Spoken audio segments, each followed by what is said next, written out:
রাজধানীর চাংখারপুলে ছাত্র জনতার উপরে গুলি করে হত্যার নির্দেশ দিয়েছিলেন পুলিশের সাবেক এডিসি শাহ আলম মোহাম্মদ আখতারুল ইসলাম। ট্রাইব্যুনালে দেয়া সাক্ষ্যে একথা জানিয়েছেন এসআই মোহাম্মদ আশরাফুল ইসলাম। জুলাই আগস্টের মানবতাবিরোধী অপরাধের মামলায় ক্ষমতাচ্যুত প্রধানমন্ত্রী শেখ হাসিনা, সাবেক স্বরাষ্ট্রমন্ত্রী আসাদুজ্জামান খান কামাল সহ ৩ আসামির বিরুদ্ধে আন্তর্জাতিক অপরাধ ট্রাইব্যুনাল ১-এ সোমবার পর্যন্ত ৩৯ জন সাক্ষ্য দিলেন। এই মামলার রাজসাক্ষী সাবেক আইজিপি চৌধুরী আবদুল্লাহ আল মামুনের উপস্থিতিতে ত্রয়োদশ দিনে সাক্ষ্য দেন ৩ জন। জুলাই হত্যাযজ্ঞের মামলায় এদিন প্রথমবারের মতো চাকরিতে থাকা কোনো পুলিশ সদস্য সাক্ষ্য দিলেন। তিনি হলেন ডিএমপির এসআই আশরাফুল ইসলাম।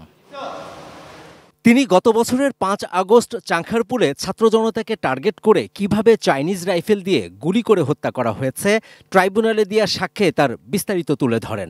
সাক্ষ্যে এসআই আশরাফ বলেন, ডিএমপির তখনকার কমিশনার হাবিবুর রহমান ও যুগ্ম কমিশনার সুদীপ কুমার চক্রবর্তীর নির্দেশেই ছাত্র জনতার আন্দোলন দমনে চাংখারপুলে সবচেয়ে আক্রমণাত্মক ভূমিকা ছিল এডিসি শাহ আলম মোহাম্মদ আখতারুল ইসলামের।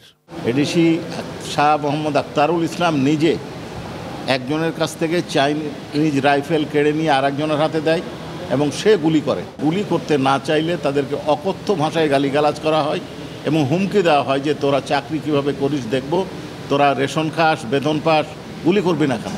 চাংখারপুলে গুলি করার পরও ৫ আগস্ট সন্ধ্যায় কনস্টেবল নাসিরুল ইসলাম সহ কয়েকজন পুলিশ তাদের নামে ইস্যু করা গুলি জমা দেন শাহবাগ থানায়। এডিসি আখতারুল স্পটে তাদের আলাদা করে গুলি সরবরাহ করেছিলেন।